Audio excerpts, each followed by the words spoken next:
When young men are not initiated into an awareness of their own suffering, they do not learn to respect the suffering of other people.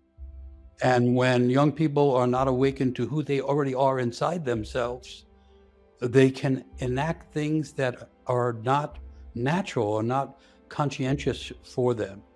And to take it one step further, when those who didn't go through meaningful, deep awakening, initiatory experiences, who then are being given large amounts of power, they will misuse that power.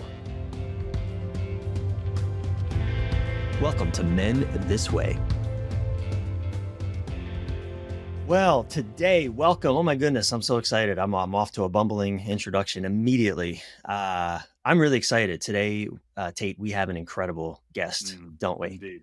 We have a really special guest, the one and only Michael Meade. Michael is a master storyteller, mythologist, and author whose work bridges ancient wisdom and modern struggles. With decades of experience weaving myths, psychology, spiritual insight, Michael helps us find meaning in chaos and uncover the hidden genius within ourselves. His words challenge us to see the world as alive, brimming with stories waiting to be told, and reminds us that even in times of crisis, myth offers a map of transformation. Michael, truly, it's an honor to have you on Men This Way. Welcome, sir. Great to be with you. I've been following your work for many, many years. I've been transfixed by I've never gotten to experience you in person. I have friends who have been at your workshops up in particularly Northern California, but I've even watched videos of you where you're drumming and telling stories. I'm like a child, listening to a story. It's so mesmerizing. So Yes. Thank you so much for being here. Yeah, that's natural humanity. There's an old poet who said, this world isn't made out of atoms, it's made out of stories. And so we're all living stories. We're all trying to unfold our inner story. And right now we're living the story of chaos throughout the world. We're all living stories. Well, we want to dive into all that with you, including the chaos. We want to talk about rites of passage with you as well. There's a story from your past that I'm eager to hear you share with us here in this forum. But I'm curious, just to get us started, what's an early story that you remember hearing in your young life that deeply impacted you or helped shape how you experience the world? How young are we talking? In the womb. In the womb. Now we're inside my mother's anxiety and fears and the long history of poverty in Irish community. Don't go there. No. Okay. No. Maybe, I don't know, 7, 8, 9, 10, 12, a teen. Like you've become a master storyteller. You're masterful at it. We're just curious, like, when did you first understand the power of story and begin to make the choice that I want to become that in my life? Well, it really started, that level of it started when I was 13. And on my 13th birthday, my aunt gave me a book. She had asked me what I was interested in, and I said history. And she went down to a bookstore to get me a history book. She was notoriously short. She went in and asked where the history books were. They pointed to an upper shelf. She reached up and pulled down a book, had it wrapped, gave it to me. I'm unwrapping this thing, and I see this horse, a flying horse, with a guy sitting on it shooting an arrow. And I'm going, wow, I want this book. And she said, no, it's the wrong book. I'll take it back. And I'm going, no, it's and then I ripped the rest of the paper off, and it says Mythology by Edith Hamilton. So that night at 13, I read most of that book, which opened up this language that had things in it, had imagination, had ideas and themes that they weren't talking about in school or in church, and certainly not in my house. And I got initiated into another world of imagination.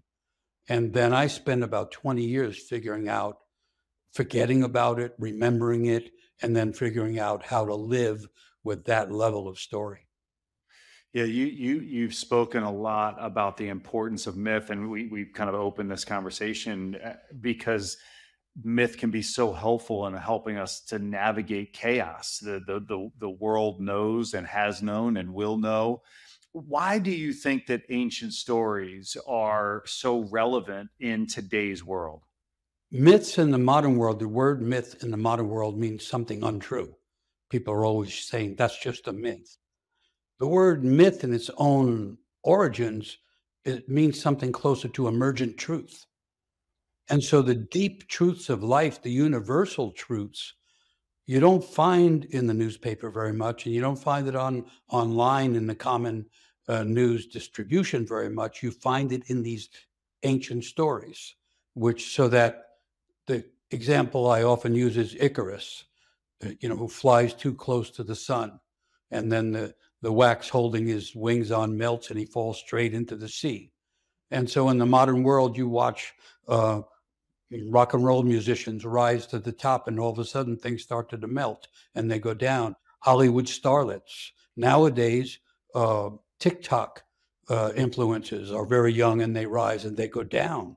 And so the way to understand that is through that old story, which is to say, if we fly too close to the sun, something, and we're not held together very well psychologically, so we're going to have a meltdown. That would be the way to interpret it. And now that's very common. You have careers that go up fast and come down fast. Same thing is true in hip hop, well, in rap and hip hop. And so, so that's an example of an ancient story explaining to some degree a modern experience. I reflect on this, I don't know, as I've been studying over the years mythology, and I'm particularly drawn to Norse mythology. I don't know, I think the History Channel did that show Vikings. Regardless of its historical accuracy, I was just enamored with that time period and how present the gods were in their stories and their lives, how relevant it was to their daily lives, and how, we've, in my modern world growing up here in America, as a white guy from the East Coast, all I was told, the only myth story I really had was the Jesus story. And I don't know, the way that it was offered to me in church on Sundays wasn't very compelling. For me personally, it wasn't enlivening. It felt very deadening, actually. And I wonder, what do you see when you look into the culture? Because we're gonna tell stories, we're gonna tell myths, right? As you said, we're living stories. What are some of the predominant stories that we're living right now that maybe we're not even conscious of, that maybe don't serve us? Two big ones.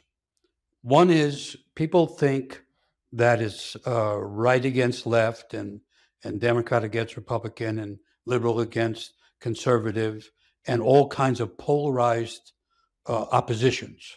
People think they're living in two different stories. We're all living in the same story, the story of when the world gets polarized. There's a misunderstanding. We're actually living out the conflict of the opposites on a literal scale, which otherwise would be found in stories on a philosophical, mythological, psychological scale. So it's very mythical what we're going through. And the second big story that I think is even bigger myth is the story of chaos and creation. So, and the way I see that, well, on a creation level, creation stories are about how things manifest into reality and come from the unseen.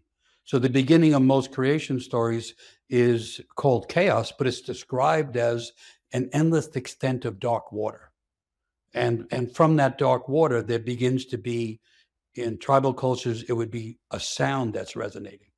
In more modern cultures, but not modern like now, it would be the word at the beginning. But anyway, it begins in darkness and chaos, and then creation comes. And what's happening now, I think we're at the end of an era. We're at the close of an era, particularly in the Western world. And everything that we thought was going to get fixed didn't quite get fixed. The Enlightenment produced dark energy, dark matter, and black holes. And so it's gone a way that people didn't expect. And we're at the end of that. And at the end, everything gets chaotic, because chaos is also the beginning. It's what happens at the end, but the chaos from that becomes the next worldview, the next way of understanding the world. And so that's the big thing behind everything, I think. Well, Wow. I'm really, I mean, it's profound. I'm thinking of the thing of the myth of we're in the myth story where things are dividing, where there's a polarity, a polar opposite experience happening, and my whole the foundation of my existence, the wounding of my childhood, parents, families separating. So much of the work that I do is the intent of it is to bring people together, is to create connection, to get. And I find myself caught up in the polarizing conversation as much as I don't want to be contributing to that. We talk politics, and I care about the politics of the world. It's like I can't escape that, Michael. I can't escape it. No, we can't. Everything that enters the culture becomes polarizing. Everything. You name it, whether it has to do with bathrooms or it has to do with immigration, whatever it is, it polarizes. Things that you thought would bring people together polarize. Yeah. And so Oh, man, so that's when so we're true. living a myth. We're living in a myth. Michael, And how did we get here? What were the seeds of the story that were planted that led us to this polarized experience? one of the old ideas is that the world kind of ends and begins again. The word apocalypse doesn't mean fiery end of everything. The original meaning of the Greek word is collapse renewal. So we're in an apocalyptic time where things collapse, institutions are collapsing right before our eyes. But there's a hidden renewal that we're not usually seeing. That's happening also. But when things are collapsing, you get polarization. So the institutions that were invented, let's say in America, in a democratic culture, the institutions are there to protect everybody. And the institutions cannot keep up with the radical nature of change and the intensification of polarization. And so the institutions are rattling and not working, and polarization takes over. So a culture would have some kind of what used to be mythic understanding that gave them coherence. In the modern world, it's not so much mythic, it's more scientific and philosophical. And that which held us together is now breaking apart. People disagree about everything. But I'll add one other thing because it was already mentioned. The other way to look at the big story is that we're in the middle of a rite of passage. And the three steps of the rite of passage are separation. In youthful rite of passage, the girl or boy leaves childhood behind and doesn't go right into adulthood. They go into a mysterious interaction with nature and older people that is supposed to bring a revelation of themselves to themselves. That's the first step, separation. Well, we just went through COVID where we were literally separated, but in the meantime, we've been psychologically separated into polarized divisions. The second step is the liminal area, the place of betwixt and between, which is another way to understand polarization. We're betwixt and between one thing and another. On a collective level, we're betwixt the end of the old world and the envisioning of the next world.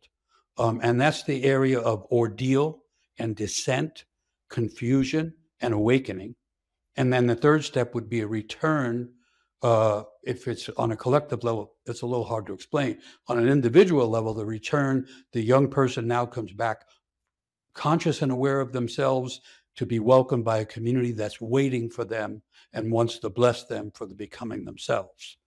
So if you take rite of passage, which is like a ritual enacting of a myth, we're in the middle. We're in the liminal stage, betwixt and between. And in that stage, the only way through is be creative. We have to participate in a recreating of our own lives and a recreating of the world. Wow. I mean, I'm just getting chills. There's just a million rabbit holes I want to go down here with you. One thing that I've observed and I've wondered myself, I like to watch The Daily Show, Jon Stewart, and his work. I've watched it for many years, and I've seen here's a man that I believed could have great impact on the culture, in a way could speak reason into the world such that, order the chaos in a way such that we would actually find our sanity again. And I've noticed, even John, when he in his humorous ways acknowledges is how pretty much nothing that his show has ever done has prevented us from getting to where we are today in this chaos. And I'm struck by that because there's a part of me, Michael, that is tempted to cynicism, is tempted towards, well, what the fuck difference does it make? Why even bother? I'm just riding a tidal wave into a chaos and destruction. And maybe that's true. I wonder, is that what's happening? But obviously the answer isn't cynicism. What I'm hearing you say, the response is creativity. Yeah. Cynic is another Greek word, which has to do with dogs. And the cynic is someone who's chewing on a bone that has no more nutrition in it. I love that. A cynic. It's so descriptive. A cynic is also a once upon a time idealist. Only people with ideals become cynical. You have to have ideals and lose them to become cynical. And so I just did a podcast, I think it came out today, on how despair, the loss of hope, despair is a French word, and the middle of it is SPR, which is the French for hope. Despair is to have no hope. And people think, like cynicism, people think despair is an end point, but it turns out there's a second level of hope underneath despair. And that level of hope has to do with imagination and creativity, not with naivete and wishfulness. And so another way to understand what's going on is we're in a descent. And no one is excluded. John Stewart, no one is excluded. We're being pulled down. The things that held everything together are not working. And of course, comedy has always had the purpose of bringing down those that are too high, leveling things, and bringing everybody together in the deep sense of humor. And the word humor comes from the old Latin word humus, which means earth. And so comedians are supposed to be earthy, and they're supposed to bring everybody together in mutual earthiness, but now you can't do it. The earth itself is like divided. It's just a radical time. But we need the comedians, and we need the artists and the musicians and the poets, but we need everybody to be more creative than usual. I'm really present to what you just said, which is that we're all in the descent. But one of the things that I'll just note is that what we are tending to do in this moment is to turn on each other and to blame each other for the descent that we are all in. Yes. And one of the concepts that Bryan and I work with in our men's group is we talk about there are 5 dead ends for us as men in the world. I'd be curious to get your thoughts on these. The first is the one that we've actually already talked about, which is cynicism, right? If a man is beholden to his cynicism, he goes down a dead end path, which is if he stays there, he will stay inside of darkness and not find a way to come to light fully. No nutrition on that bone. With no nutrition on that bone. I'm stealing that for sure. I love that. The second dead end that we see for men is the ways in which we have a tendency to isolate, to go it alone, to lone wolf it, to be on our own, and to hunker down when things get tough. The third is the ways in which we have a tendency to numb out in the world, to try to help alleviate the pain of the moment with some short-term pleasure that can give us a quick hit, but nothing of substance that sustains us. The fourth is the ways in which a dead end, which is being disoriented, which is not having clarity about what direction we need to go in. And fifth is we might know where we need to go, but we feel powerless to do or sustain action in ways that are meaningful. I'd be curious, just from a myth story or Rites, from your paradigm, what's your response to what we believe are 5 dead ends for us as men? I think it's great.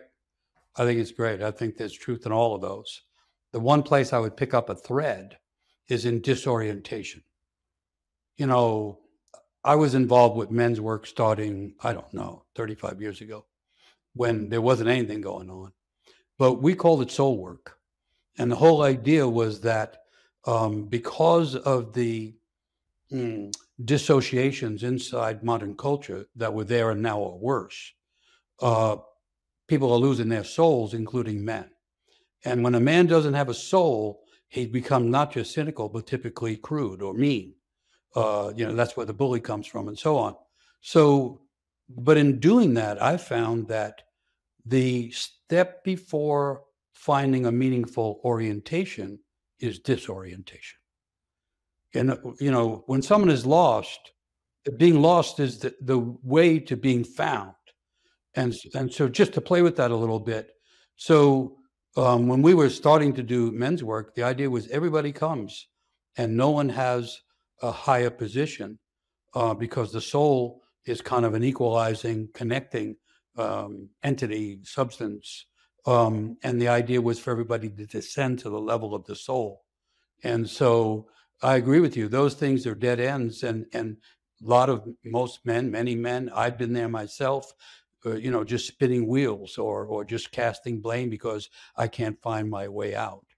But the other thing that I've worked on a lot, and I've experimented with gangs, men in prison, women in prison for that matter, but also all kinds of extreme situations with men, refugees, battle veterans. The question I usually ask is, do you know that you have genius in your soul? And I've asked that of armed gang members who go, what? Wait, what do you mean? Because everybody kind of knows what genius is. And so it's a word that you can use in lots of levels of culture.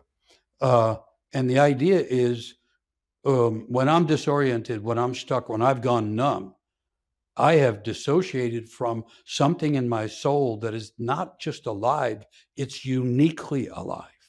Each person is unique. Nature, no two cedar trees are the same. No two ravens are the same. No two people are the same. And when you live in a big collective society that has lost its soul, it's easy to think that you are empty inside when the thing we're looking for is deep inside. And so, no, I agree with those 5 things. And then my sense is find a dead end, get stuck, go numb, and then we'll go to work. Now let's go to work. Let's find out what's underneath that. Well, I really appreciate your picking up the thread on disorientation, particularly because I think about man, the times that I've spent disoriented in my life. Oh, excruciating and painful, and yet absolutely essential for the next evolution of my life, the next chapter to come online. Yeah, if people had just told us that we're secretly carrying the thing we're looking for, and we have a deep self or soul, whatever you want to call it, that knows why we're here, then you could say in the disorientation, we're separating from the daily world, but not to get lost, but to get found. It brings me to the story that I would really love to talk with you about that happened to you earlier in your journey as a man. I heard you share the story. I was listening to one of your many brilliant courses over the years. I was actually driving up the mountains to a cabin in the mountains in just outside of Los Angeles, Idlewild. And it was at nighttime. And so the mood was just right. I was on this windy road. I'm listening to you tell your story about the time that you spent in solitary confinement and what happened there. Would you briefly take us through that experience in your life and what happened there? Yeah, I mean, that was an informal underworld initiation or rite of passage that I didn't know I was going into. So I'm 19 years old and I get drafted to go to Vietnam, and I send a letter back saying, "Listen, it's not a declared war. It doesn't look like a wise war. It looks like an unjust war. So I'm not going to come. But if you have another war, let me know." That was my attempt at authentically responding to the draft. Yeah. And so I didn't get a response. They came knocking on the door and they said, "You either go into the military or you go to jail." And so you had mentioned East Coast. I grew up in New York and in a more or less Irish American community where everyone was in favor of the war. And when I asked my mother what, she said, "Well, our sons always go to war." which I thought was a little general and a little bit dismissive. Anyway, I didn't have enough 19-year-old courage to say, damn it, I'm not going, I'll go to prison. So I went into the Army. No one had told me that what happens in the Army is they give you orders all the time. I don't do orders very well. So they're giving me orders and I'm going, nah, I won't do that one. What else you got? You know? Oh, man. Anyway. Relate to this. Yeah. Okay. What other war you got? Yeah. And so things got worse and worse until I was court-martialed. And then I was court-martialed again and then again. And then I was finally put into a military prison. And guess what they do in a military prison? They give you orders all the time. And I said, Oh, no, I ain't doing orders. So the only place left to go was very far down into a solitary confinement cell where I was for months. Wow. And so this is the descent. This is what caused me to study initiation and rites of passage. When I did get out, I had to understand what happened because I'm as alone as I can be. I occasionally have guards that come and give me a hard time.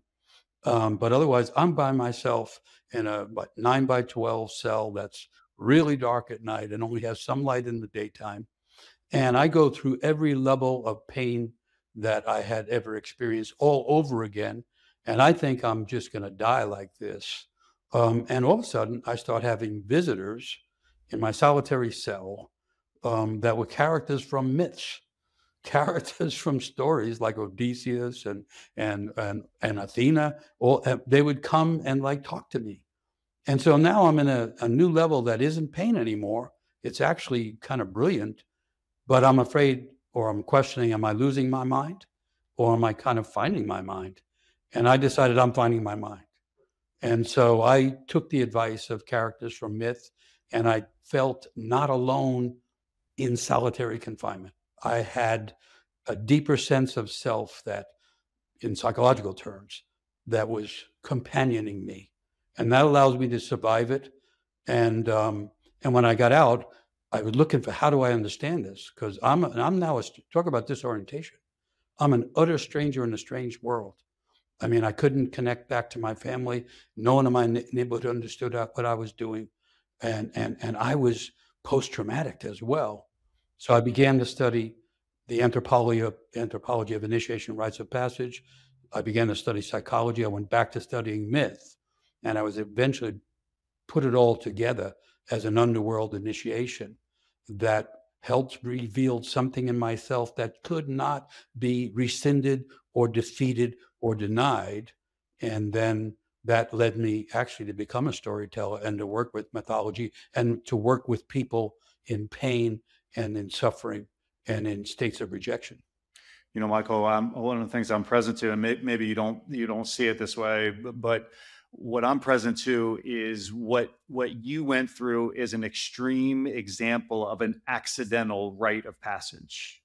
And to a large extent, I think that's what many of us, again, yours is an extreme example of that, but we have a lot of accidental rites of passage, things that people don't intend to happen to them, traumas or difficulties or challenges that aren't by design, but they are by outshoot of the pain and the suffering of the elders or the olders that have come before us. And what I'm present to is that we really don't have very many anyway. I know that the Jewish faith, Judaism, they do some really interesting things around rites of passage with bar mitzvahs and bat mitzvahs. But in my growing up, when you got your license or you got the ability to drink, those were two rites of passages. And beyond that, it's really hard for me to identify intentional rites of passages that our society is going through right now. And I guess given that overwhelming missing rites of passage, what do you think those of us that are aware of this can and should be doing in our families, in our communities, in our cultures, in our businesses to bring back rites of passages that are intentional? I agree with everything you said. Modern culture has forgotten a lot of things, a lot of wise things. And before modern times, rites of passage existed in almost every culture. It was a natural response to the end of childhood. It was a psychological response to the intensity. We started out talking about men. young men, when they go from being a boy, and now it's not just that the hormones change, that's a modern view. The inner psychic life of a young guy changes.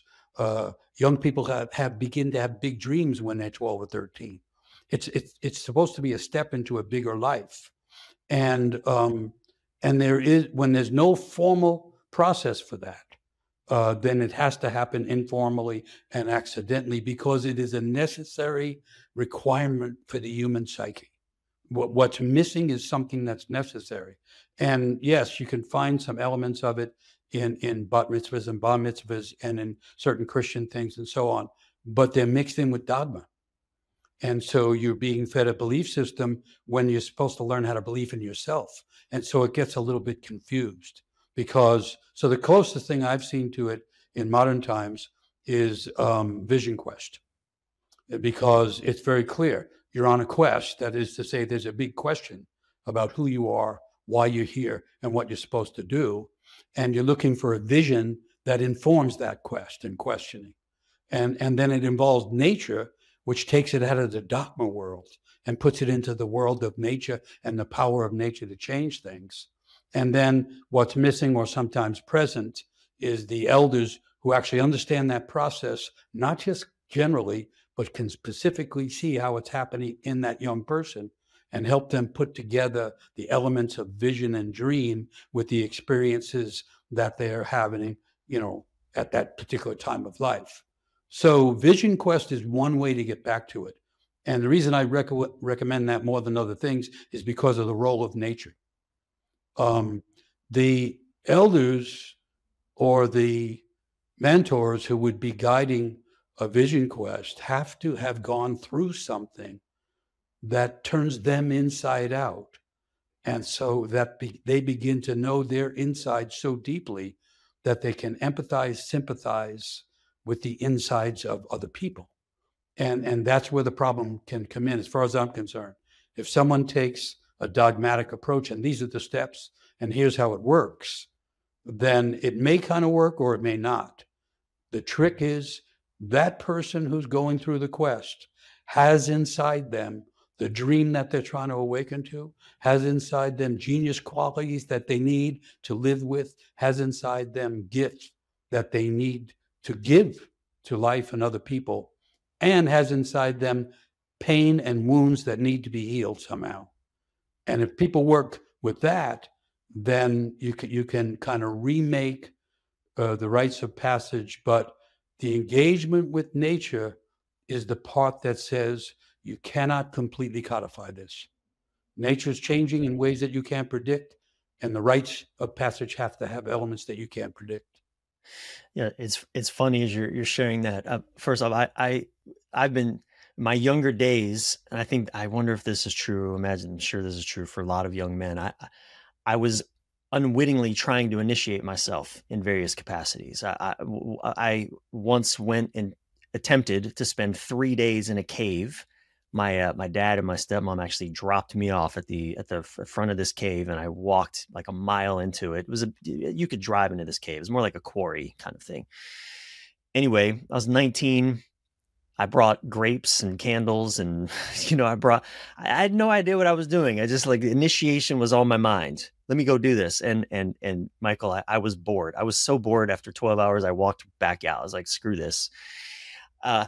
Later, I did an actual vision quest in the south of Chile, in the mountains of Chile, with an organization that was offering that experience. And I did a 4-day, sitting in nature. And indeed, being in nature, it was profoundly revealing in meaningful ways.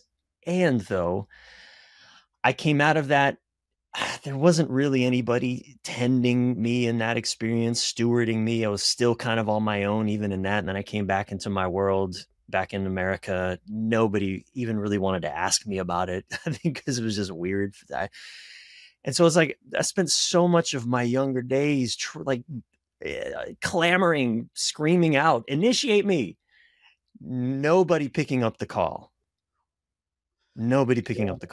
That's the story. I mean, and to move it forward, when young men are not initiated into an awareness of their own suffering. They do not learn to respect the suffering of other people. And when young people are not awakened to who they already are inside themselves, they can enact things that are not natural or not conscientious for them. And to take it one step further, when those who didn't go through meaningful, deep awakening, initiatory experiences, who then are being given large amounts of power, they will misuse that power. They will misuse it because they don't know the source of power. They think it's their power. When if you're in nature, you realize there's things a lot bigger than you. And if a person doesn't know how they're wounded, they will wound other people. And I'm sorry to say, now in the split condition of the world, in the midst of the chaos, people are electing those who claim to know how to fix things and do not know how to fix things. And those who want power but don't know what power is for, just to say how wrong it can go. Yeah. Well, one of the things that I'm just to come back to this conversation of rites of passage, Bryan and I came up with this idea of creating a year-long experience for men out of the, we call it Elevate 2025. We have 10 men each year. We've been doing this since 2021. And out of each of our own individual experiences of not having elders to initiate us, his father, Bryan can tell the story certainly better than I can, constantly telling him, one day I'm going to tell you what it means to be a man in the world. And that day never came. Right. And him telling that story planted the seed in me when my son was 5 and now he's 10 about, I really want to create an experience for my son, having not had it myself. And I'm thinking about the listener here, that a man or woman is listening and they've got a 10 or 11 or 12-year-old and they know they're on the cusp of needing to initiate their son or their daughter into that transitionary, that liminal space that you were talking about earlier. What would you recommend? What are the elements of rites of passage that parents should be thinking about having or experience that help us craft an experience for a 12, 13, 14-year-old as a parent? What should we be doing? Okay, good question. But I have to say, parents typically cannot initiate their own children. And when you study where rites of passage existed or sometimes now still exists in the world, the whole thing is at the end of childhood, the girl or the boy is supposed to leave the family and then be guided by other things, dreams, visions, and people who have been through dreams and visions, because the family gives birth to a child but does not recognize the genius nature of their child. It's unusual for the parents to be able to see the genius of their child. Genius is the old Latin word that nowadays means talent or smarts, IQ, but the meaning of it is the spirit that's already there. So when a child is born, you have the child that you see and you have the spirit that you can't see. And we know something about the spirit of our own children. I'm a father of 4. You can recognize things, but you rarely can see what that life is aimed at. And then usually a family has its own interests and its own idea of what the child should do. And all traditional cultures said at the end of childhood, that child leaves the family, enters nature, and enters a radical experience of self-awakening, where the essence of who they are becomes more conscious. And that's not a family function. And so I have to just have to say that. Yeah, because on a psychological level, the way they say it is the parent and the child, the experience between them is polluted. And it doesn't mean anybody's bad. It just means the expectations are different. The child always feels wounded by its parents, always. Everyone is an abandoned child because no family can give the child what it really needs. That's why everybody has to leave the family. Now, once you're out and you find out who you are, you look back and you see everything differently. But so parents in the modern world have a big problem, and in the contemporary world have a bigger problem by far than anything that was going on when I was growing up. It's more severe now because the kids are absorbing from the atmosphere and the information atmosphere of the culture that the world might end because of climate crisis, that it might end because of nuclear war, that it might end because of any kind of a pandemic. And so kids now have fear of the world and fear of the future. And so it's a big job, and it's a real concern for parents. So the few things I could say without having to get into real particulars is that anything that takes the child out and to where they can explore the world and what they're interested in. And that can happen in sports, and it can happen in the arts, and it can happen in contemplative process too. And then anything that puts them in nature, because modern culture thinks that humans are separate from nature, but human nature is connected to nature. And a lot of ancient cultures, like the tribal groups in North America, said that each person has a second soul, and the second soul is connected to something in nature, which for some people is trees, for others it's a certain animal. So there's a discovery thing that can happen. But to institute rites of passage would not be the job of the parents. The hardest thing for the parents is to let the child really go. But that's the only thing to do if you want the child to have a meaningful life. By the way, when a culture in a culture where the parents and the family doesn't let the child go, that means the parents stop following their initiatory path. You get parents that are still checking in on their grown children because they're not on their own unfolding path. We've really lost a dynamic that is what comes after family, and which eventually affects all the families to come, which is to say the individual girl or boy becomes a more awakened individual. And that's the only way we're going to renew culture, is through a great awakening that has to have somewhat of an initiatory quality.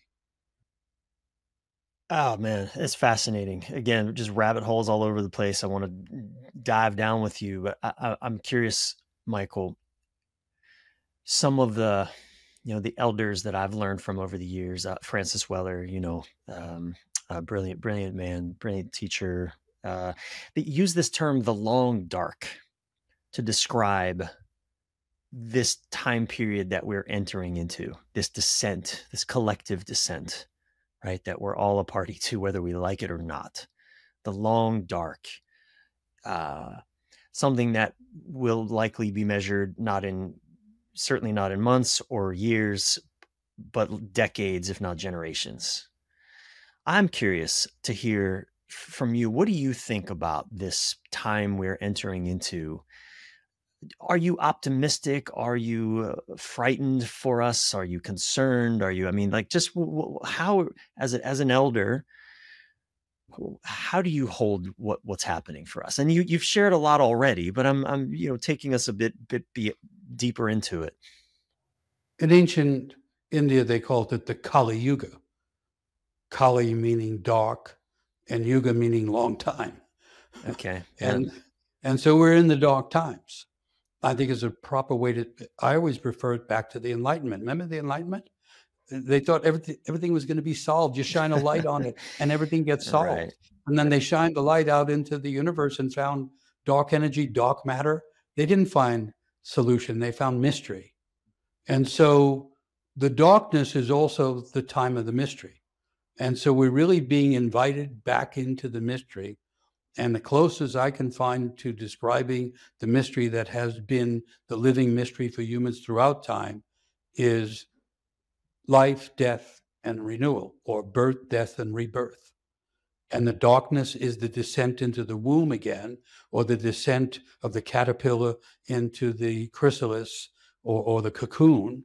We're descending in order to be reborn, in order to be remade. That's happening on a very big scale, and then it's happening on all levels of culture. And it has always happened. The darkness is, the poet Hafez says, let the darkness season you. In other words, your instinct to go at whatever age that was into a cave is a brilliant instinct. I mean, think of Plato in the cave. The word therapy or therapist comes from the Greek therape, and the therapes lived in caves where they interpreted people's dreams who slept in the cave in order to have a vision. I mean, And caves are inside the earth. It's like going back inside the mother to the womb.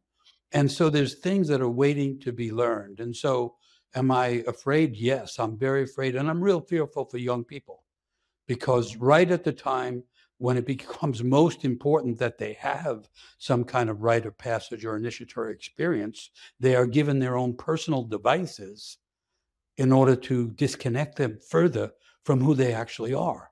So we have things, that they have to struggle with and that we have to penetrate in order to help them. At the same time, we're not of any use to young people if we're not on our own initiatory path, because young people watch the older people and they pay a lot of attention. And when they see someone that is unusual to them, that seems to be in a meaningful life, even though they're older, and seems to have some character, that they can absorb that and they can, learn from that. So I think we're in a very difficult time, but I draw confidence and imagination from the idea that the darkness is where creation comes from, and that in a funny way. So you could say when a person is numb, they're actually closer to waking up than they are when they're in the everyday mode. When a person is hurting, they're closer to finding a blessing.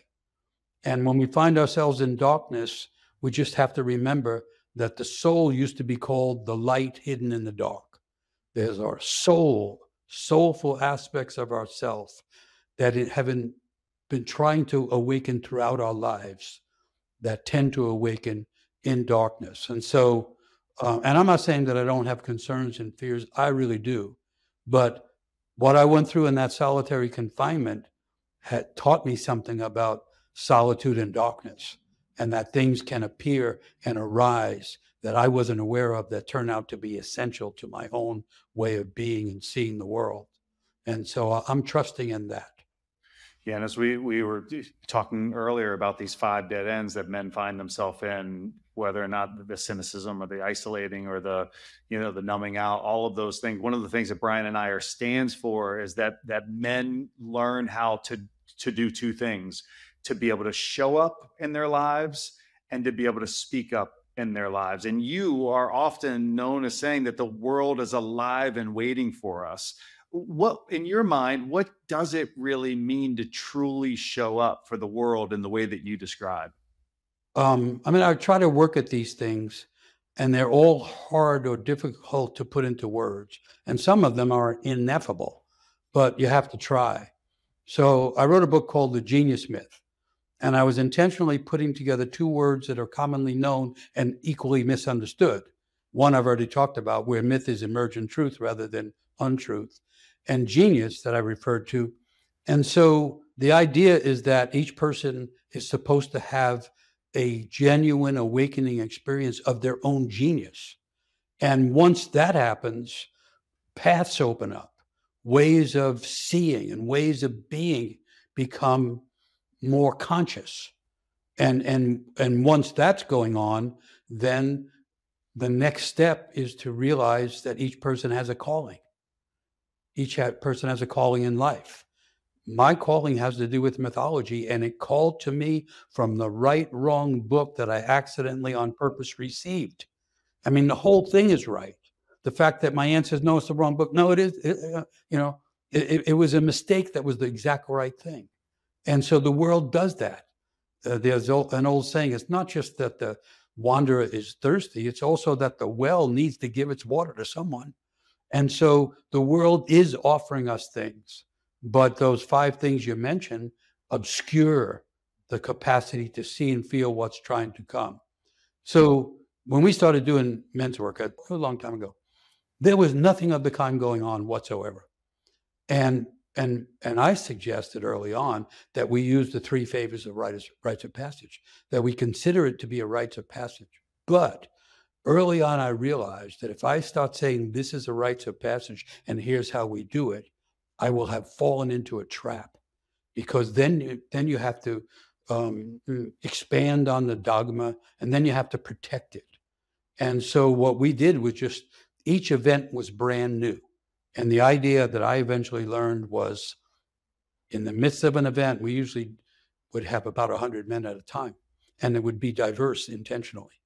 Because one of the things we had to figure out early on is, or the question was, is it men's work or white men's work? In other words, if it didn't invite and involve men of all kinds and all orientations, then what kind of work is it? And so once we got through that, then my idea was, I trust that the soul is going to manifest in some or all of us. And then, of course, I had this orientation with stories. So I put everything into a story, and then I invite everyone into the story. And going back to the idea of the voice, which is so important, each person has a chance to voice where they are in the story and how it connects to their own life. And then once you make clear that if it's painful, oh, that's where we intended to go, we're not going to back away from it. What happens is the wounds start to come out. And when the wounds come out, the cultural, racial, ethnic differences disappear because the wounds are similar in all kinds of people. And the next thing, you're doing healing work. And so what is often not made clear about rites of passage, I decided, I see it as two things. One, you're trying to reveal the gifts and the genius of the person. And the other, you're trying to begin the healing of the wounds they already have. Because everyone is wounded in childhood. It's just a human thing. And if you want men to be real, get to the wound. And if that makes sense. Well, it does. I mean, in our year-long journey that we take 10 men through every year, we call it Elevate, but the first, 4 or 5 months, we're doing descent work. We're touching the wound. We're going into the wound, into the shadow, into the stuff that men are not, either don't want to look at or haven't looked at, but they're ready to. We go there, we descend in service of ultimately helping them find their genius. But I think a lot of, we're 50, we're men of a certain age. I remember when I started doing this work in my late 30s, idealistic and overly simplistic and wanted to just run around all of these, bypass all the things that I didn't want to look at. Just all I wanted to do was elevate. I didn't want to do descent work. I wanted to elevate. And so now, I think just also having been humbled by life in so many ways, get this far, to not be just dead men walking, right? There's a lot of humbling that we have to embrace. No, well said. Yeah. And that humbling was always a part of the rites of passage. That's why people would be naked or without food or have to stay up all night. It was to humble the ego, in a sense, to shatter the ego so the deep self could arrive. And once that arriving of the deeper thing is happening, you don't have to have rules and regs. You just have attention, and you go where the person needs things to go, and you bring forth what's in you. Because the other thing that we learned early on was that the mentors, teachers, guides, whatever we're going to call them, elders, have to be humble. And the idea is, if someone is holding themselves in an elevated position, that automatically keeps everybody in a descended position. And so we found that the work would kind of invert so that the deep things are elevated. I think calling it elevate is fine. We just say it's the deep stuff we're going to elevate. we have a culture with elevators and lots of escalators, but we're going to elevate what is not allowed to go onto the elevator. So yeah. Yeah, and there's as we've talked about, there's two different ways to have a rite of passage. One is accidentally, and the other is intentionally. And most of us are having accidental, rites of passage. That we get the house, the car, the boat, the kids, the wife, everything that we thought that we wanted and needed to be able to have the fulfilling life, only to find out that comes up short. And everybody does. We cleverly call the program Elevate because we know that men want to, but intuitively men know that they've had accidental success that hasn't felt like significance. And they now know that there's something more intentional that they have to be willing to go through, some descent work that they have to be willing to go through, so that when they elevate, they can stay there and not not be drawn back into that more accidental deaths. We do die time and time again, and it's necessary for the regular rebirth that's happening. And one of the things that you're such a brilliant storyteller. I guess I'm curious right now, given the conversation that we have, given the culture, given where we're at as a society, what is one of your favorite short myth stories that you could share that you think is really important for people to have in mind right now? Okay. So, of course, as a storyteller, you want to elaborate big stories and so on. But some I carry more like kernels or nuts. So, in trying to understand how could it be that a person could live the majority of their life and have various levels of success, like you were describing, and not know who they are? How could that be? What's going on here? How is it that most people don't know who they are? And how is it that people keep electing people who will never know who they are? Sorry, that's my little political aside. Anyway, so I found this story in an old a book of African tales that was out of print when I found it. And it takes up maybe 4 paragraphs on 1 page. And it explains how it is that we don't know what we're supposed to do, even though we're here to do something pertinent. And so the story starts in the other world, and it starts with the world tree. And the world tree is like the mother of all trees. And on the world tree, on the branches of it, is where the souls are sitting. This is before they enter the world. And the souls are watching this world, the daily world, the common world. And they're watching, like, I guess, TV, or, like a series on TV where it's quite interesting. And then they see something that's happening in the manifest world that's totally compelling. And then the soul goes, okay, I'm going to go into that world.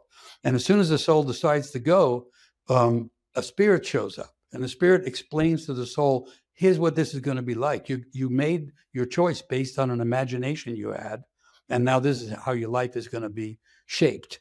And then the spirit says, this is so interesting. I'm going to go with you. So now the soul and the spirit are traveling together, and they come into a garden, and they come before another great tree. They just left the world tree, and the soul goes, I have to embrace this beautiful tree before we go on. And as soon as the soul touches the tree, it forgets what it had just been told by the spirit and what it had seen that was causing it to go to be born. And then the soul was born into the world.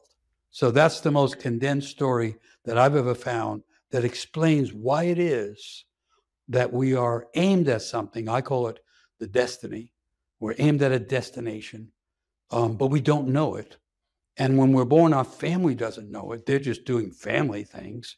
And each family is actually a story of fate descending through time. Each family has its own fateful issues.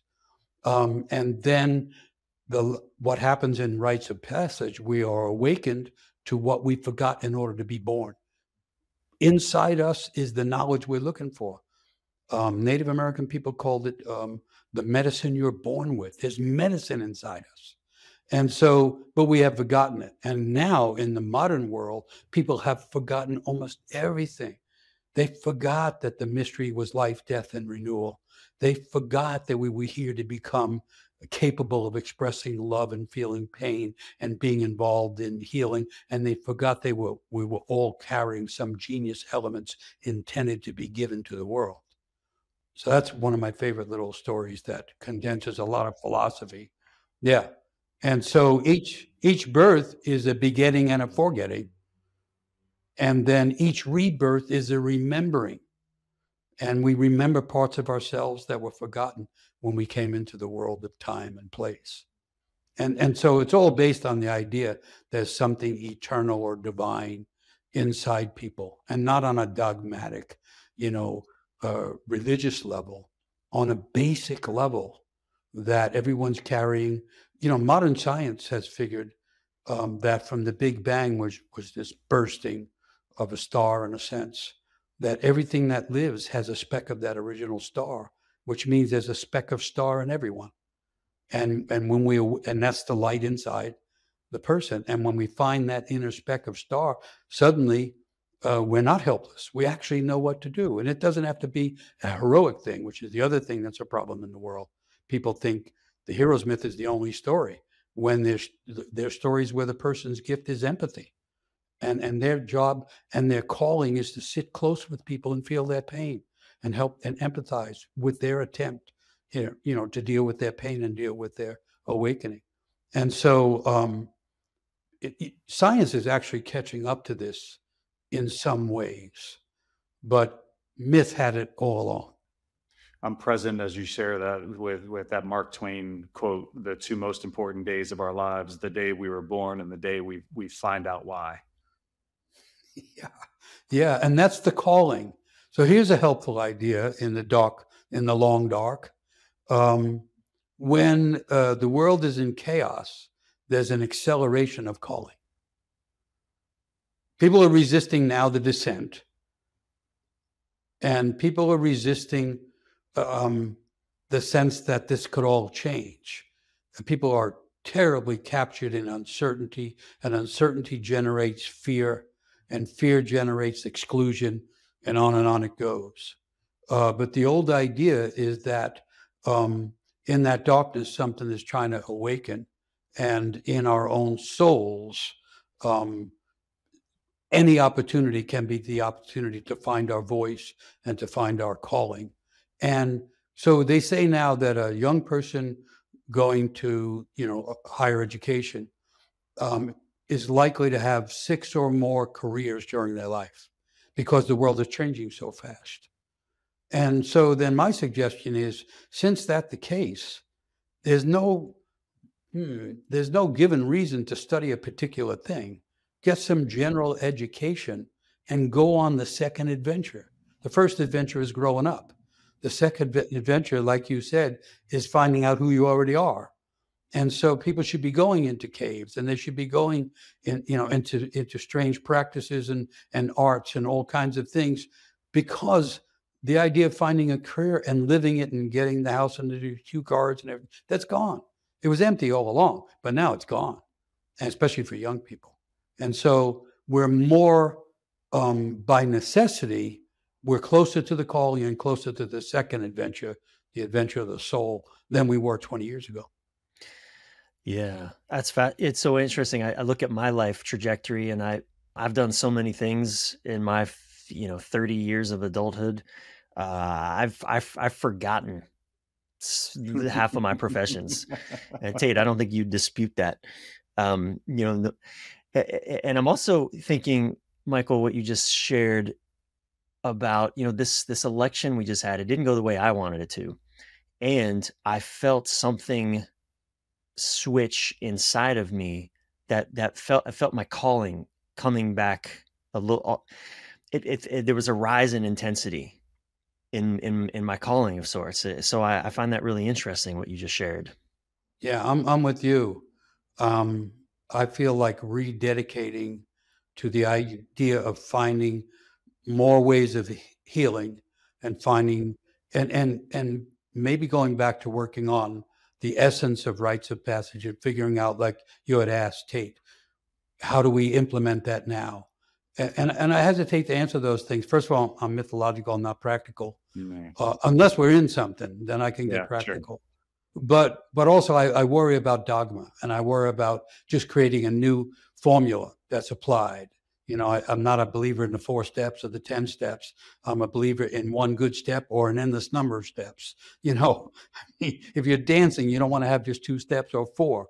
And so how do you then implement something that by its nature is mysterious and hard to hold on to?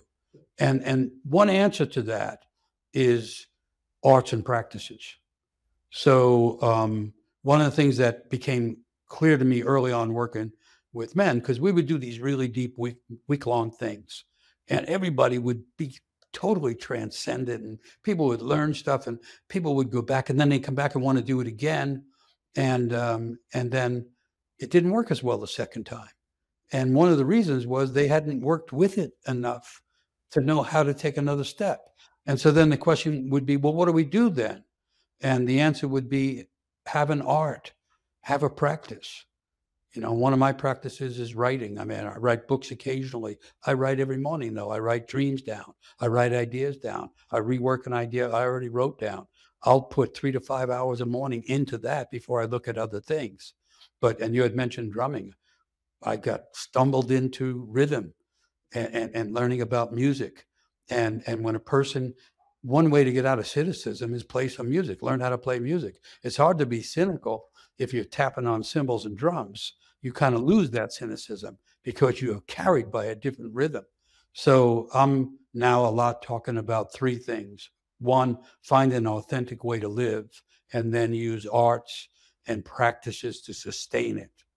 And just to say, in terms of men and men's work, traditional cultures all around the world that I've been able to study, men were always doing music and songs, and also doing practices, including meditation practices or sitting in caves or whatever it might be. You can't become a man by going to work and then coming back home and going to work and coming back home. And now that the world is kind of falling apart, it's more open for creating practices and arts that serve people in meaningful ways. Yeah, when I was in the military, I didn't tell you that, for 10 years in the Air Force. And I was, reluctant. I did not want to be there. I didn't get thrown in solitary confinement, but it sure felt like I was in solitary. Yeah, I you were felt already in it. isolated. I was pretty miserable. I was pretty unhappy. And it was then that I turned to music, playing guitar and writing songs. And that definitely gave me a lifeline. Can really relate to that. And I heard you say something years ago. I don't remember the context, but something I was watching. You said that in the Celtic tradition, the practice was that before men could learn how to wield the sword, they had to learn how to dance. Yeah. You don't give a man a weapon until you've taught him how to dance. And that means until a person is emotionally connected to the pulse of life and they understand something about human nature, you don't give them a weapon. There was another old Irish idea. So the Irish initiatory group, the young men, would go, like in Africa, actually, they would go for about 3 months into nature each year after year. Everybody would go into nature. And of course, they had poetry, song.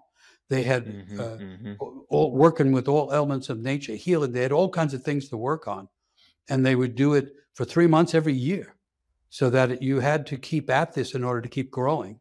But anyway, it was in the process of doing that they learned that you had to be able to carry your own ferocity and you had to be able to carry your own art. And so then when they came back, they were the guardians at the borders. We could call it now the immigration borders. They were the ones who stood on the borders of the province. And whenever anyone came, they would say, "Would you like a battle or a poem?" In other words, they were armed. So Irish. And they were armed with poetry. And your choice. Love it. And I would love to see that at the southern border as an immigration policy, anyway.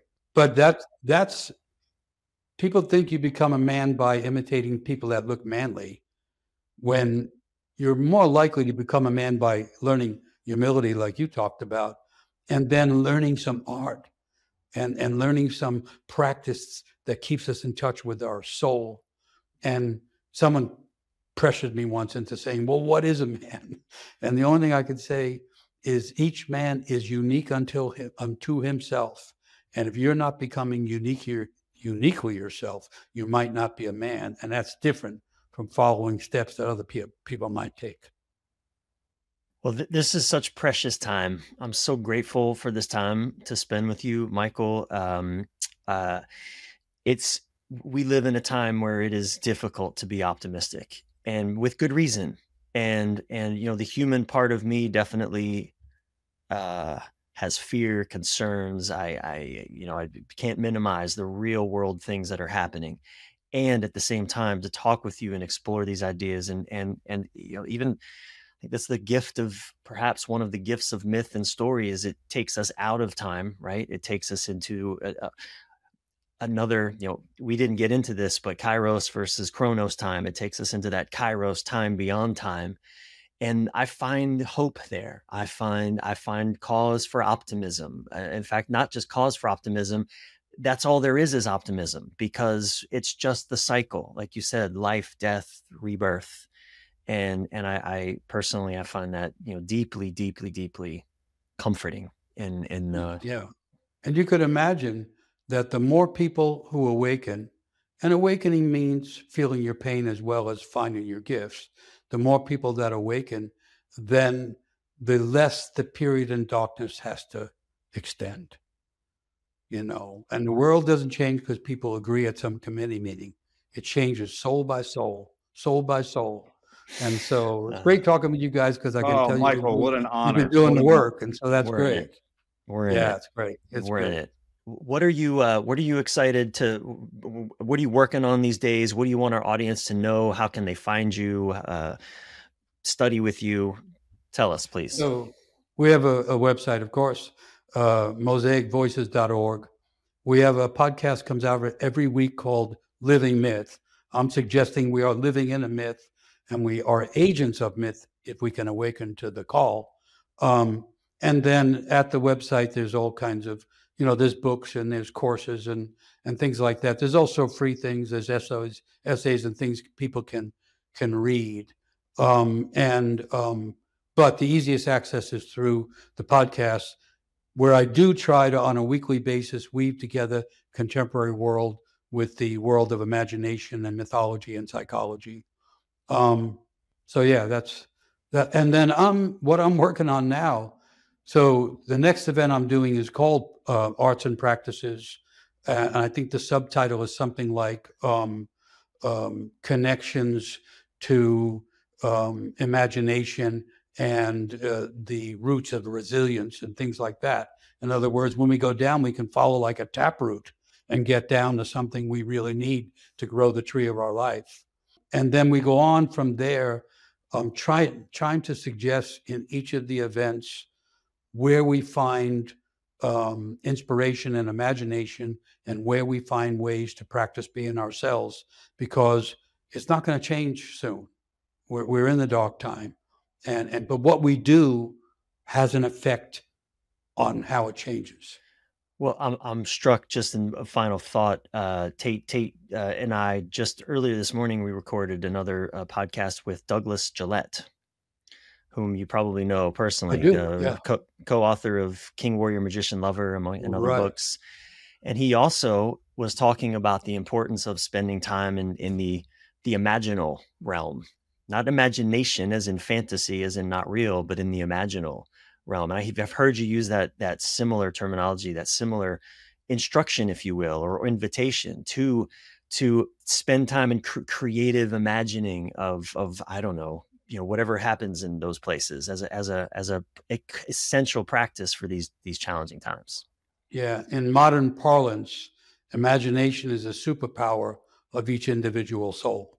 Our power is not in intellect so much as it is in imagination. And we're here now to imagine another world. That's what we have to do to get out of the collapsing of the one we're in. So yeah, imagination is key. Well, I feel renewed. I feel grateful again, Michael. This is truly, man, precious to spend this time with you. Yeah, Thank you so truly a much gift. for joining us. Great to be with both of you, and Thank great to you. know the things you're doing, and good luck with all that. Yeah. And Thank be you. well in Thank the you. midst of the brother. struggle. I say this to a certain kind of guest, but Bryan and I revere elders like you, who have been paving the way for decades, and whom we get to learn from in ways like this, and in other ways, we stand on what you have done, and our culture is, just in debt to the work that you have been doing. So thank you so much. Well, thank you for that. Thank you for that.